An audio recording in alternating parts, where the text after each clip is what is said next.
I was already, kind of in my head, just, coming back out, trusting my knee, coming back after missing 12 games. Basketball is really, my escape. I feel at my best, when I play. It was just, frustrating. Even, during the game, running down the court, I heard, some of my fans courtside told me I need to sit back out. So I just don't know what they wanted me to get out of that. Normally, y'all seen it when guys, or anybody say anything negative about me, it normally, was tonight's, remarks from, those fans actually hurt. Mike, for a while you've been wanting to talk about the Cleveland Cavaliers, your Cleveland Cavaliers. Yeah. My version of the Cavaliers has been the Memphis Grizzlies. Before last night, Ja Morant less Memphis Grizzlies, who in the 12 games that he missed, went 10-2 and had a net rating of like plus 16.5 as a net rating. Their defense shot up the rankings. They were blowing people out left and right, including the Thunder by 73 points, an NBA record. Yeah. This is all without Ja Morant, all without their best player. So last night, Ja Morant comes back. They lose to the Thunder. Shai Gilgeous-Alexander's Thunder, I think it was 102-99. Yep, it was. And this sound that we just heard from Ja Morant, it vexes me. I'm terribly vexed because I'm trying to determine what's the bigger issue here. That there is this is good. A so-called fan sitting courtside who is uninformed and dumb enough to not only to speak such nonsense, but to speak it directly to the face of your franchise. Yeah. One of the most promising young superstars in the NBA who plays in Memphis, why you would say something like that to your star player. As if there's a world in which the Grizzlies, despite how they play without him, as if there's a world in which the Grizzlies are actually better without Ja Morant. Conversely, I'm not sure how I feel, and that's another way of saying I don't like Ja Morant being that honest. I love honesty from people in general and athletes in particular. Wow. I didn't think you'd go there. I didn't think you'd go there. I just don't like him acknowledging that got to him. Because I'd be shocked if he hasn't heard worse. Now, maybe he was particularly vulnerable in this case. I'd be shocked if he hasn't heard worse. I mean, we know that his dad, I believe, heard worse in Utah last year. But I'd be shocked if he hasn't heard worse. And he will definitely hear worse if the rest of the NBA's fan bases know that you're so sensitive and you got rabbit ears to the point where your home fans can get under your skin like that. So, I wish he wouldn't have acknowledged it. But since he did, I have questions. One, was the fan serious? Was the fan being sarcastic? And in that moment, was Ja just, I think Ja might have just been so, I don't doubt that he was sitting back at home watching his team flourish without him, feeling some kind of way. And as we've talked about, Michael, these kids stay on social media. He's reading people saying this, whether it's, random fans or whether it's mainstream media. He's reading people making comments like, man, the Grizzlies look better, especially defensively, without Ja Morant. Somebody, I'm sure, gotten his mentions or whatever and said, yo, man, they look better without you. And unfortunately, it probably did eat at his subconscious to the point where now he's off social media altogether. Unfortunately. This is unfortunate. So I wonder if the fan was being sarcastic, if he was just being vulnerable, and it was just a bad time. He was, like he said, he was already in his own head. But if the fan was being serious, Michael Holley, I say we ban the fan for life. If that fan was serious, you don't deserve courtside seats to the grindhouse. Come on. You don't deserve courtside seats to the Grindhouse if that person was serious. I need a full-on investigation. I need to know. We're talking about the freedom. We're just talking about the freedom of the United States of America. You have the freedom to state your opinion. And we have the freedom to say, you is an idiot. Okay? Come on. I'm saying there is no way that somebody should be allowed the privilege of courtside seats if they sincerely believe that the Grizzlies are better without Ja Morant. And man, this is the type of stuff that drive these dudes from small markets. Remember that time there was like an article about Kevin Durant that bothered him? And not saying that's why he went to Golden State. But I'm just saying, like, they file this stuff away, man. Well, next thing you know, when Ja Morant leave as a free agent, you're wondering why. What? Well, hold on. They don't appreciate me in Memphis. Hey, listen, if it's going to bother you in a small market, there's going to be more of it in the big market. It's just the way it is. But before I get too far down the road, I do want to quote a writer named Jack Maloney. Jack Maloney pointed out that Grizzlies fans yelling at Morant, he says, are obviously misguided. While the team did go on a big run without him, their schedule had a lot to do with that. They beat the Thunder. They beat the Kings twice, that's 3. They beat the Rockets, that's 4. They beat the Mavericks without Luka, that's 5. 76ers without Embiid, 6. So okay, right there, that's 6 out of 10 against some bums or good teams missing their franchise player. And then Jack says, only 3 of their 10 wins without Morant came against teams above 500. So let's just, as we kind of do the anatomy on this 10-2 streak, well, it's not as impressive as it looks from afar. Now, I got to tell you, my brother, I do disagree with you on Ja Morant being so honest. Okay. No, it's good, though. It's good. I like that you said it because there's some things. See, Michael, I told you this. I gave you a fraction of this in a text. We didn't have since we have these conversations daily on the air, I'm not complaining. Okay, this is not a passive aggressive thing. I'm just pointing out because we just get real on this show. Since we talk daily on the air, we talk less on the phone. You know, have you noticed that? Like lately, since we're always talking, we don't talk off the air as much as we used to. You agree with that? That's true. Is that you sure it doesn't bother you? You sure it doesn't bother you? That's not. Are you trying to tell me something? Or do you miss me? Do you want more of me? Just like I was shocked that you were surprised by the Bucks' position on Antonio Brown, I'd be shocked if you weren't sick and tired of me by 5 o'clock every day. I would be sick and tired of me by 5 o'clock every day. Is that right? Okay. Well, we don't talk as much. So I told you this in a text message, kind of. I told you a little bit. I'm just going to let that go. Yeah, so anyway. Anyway. I ain't going to touch that. So anyway. Yeah. Look, I'm self-aware. Yeah. If nothing, I'm nothing if not self-aware. I know you're self-aware. I know that. All right.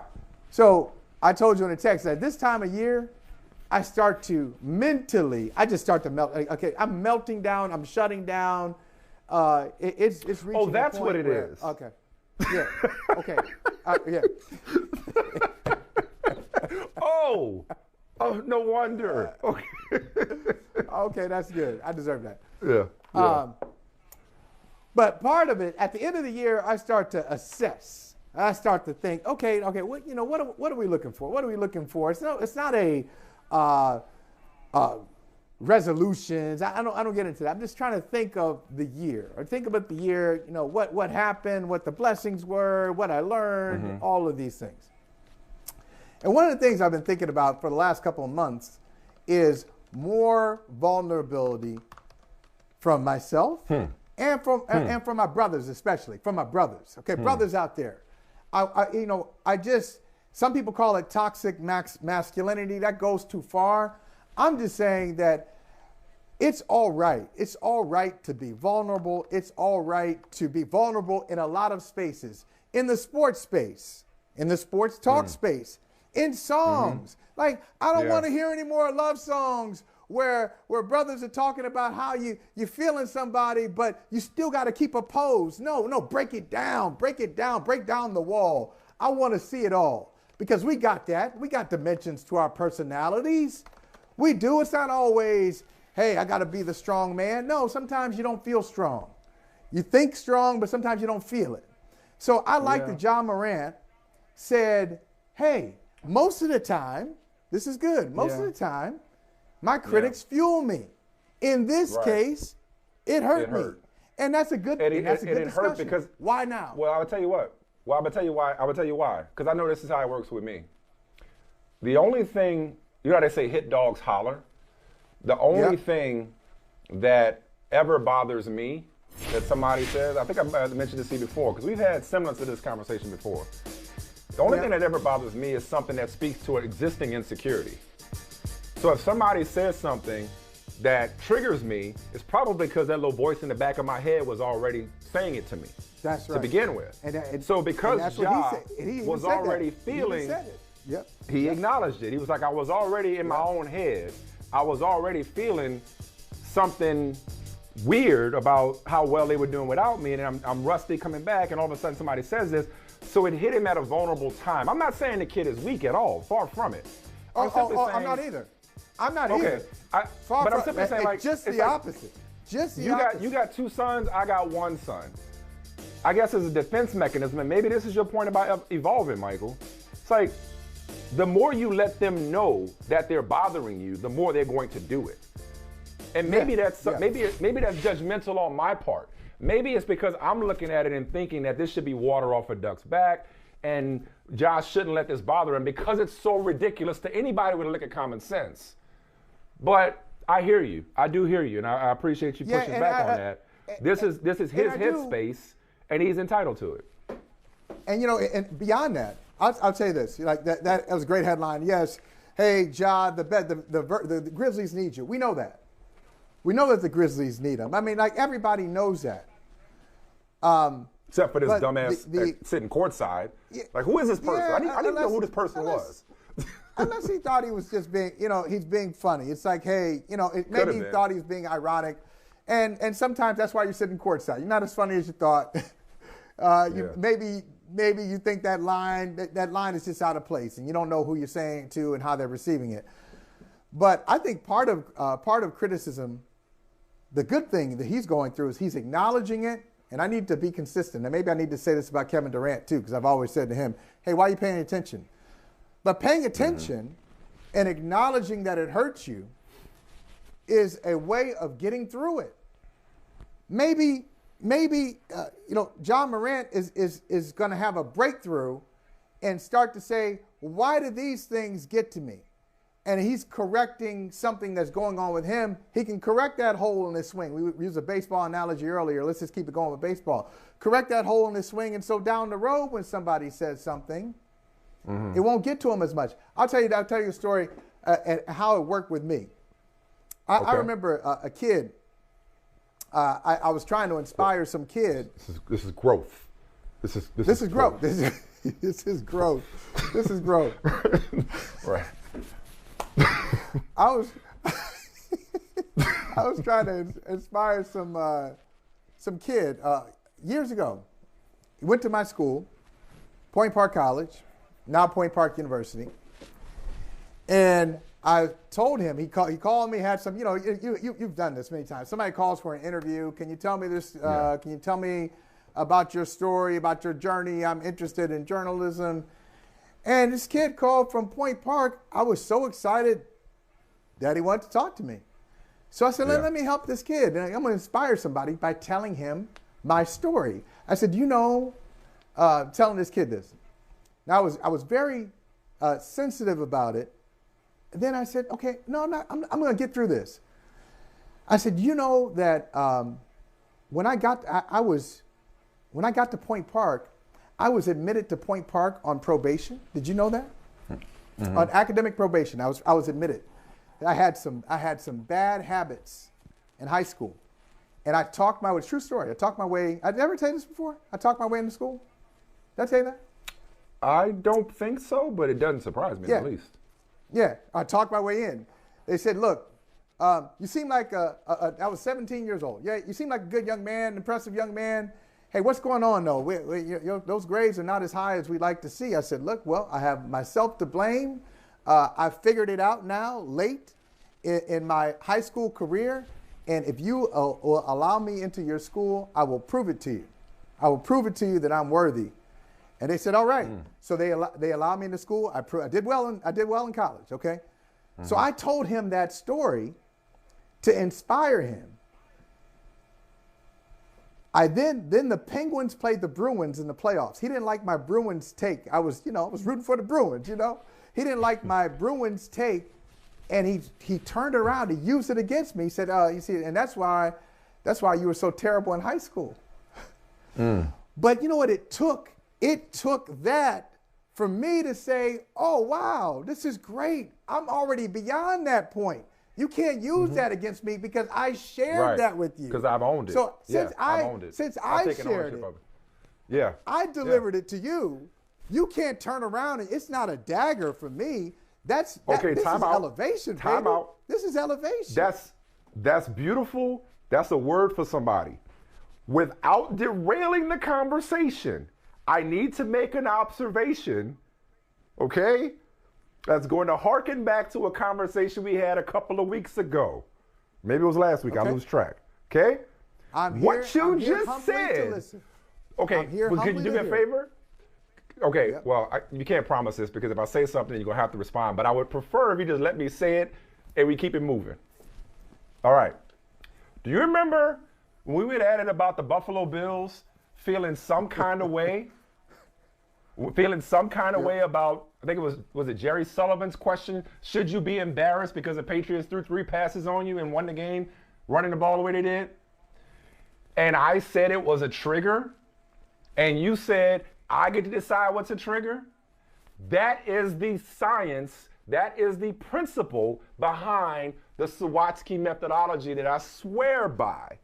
Because if the person being interviewed introduces that value, introduces that issue, then you can then respond to it, and they've already owned it, versus you as the interviewer introducing it, and now it becomes a problem. So what you just said, which was beautiful, you play too much. That's what happens. You ain't listening to a damn thing I'm saying, which is no different than any other day. I can hear you. I should probably start calling y'all. Oh, you can? I'm about to call you all kinds of names and test it out. I can hear you call me names too. I can hear you. You I hear exactly what you're saying. much. So don't try anything funny.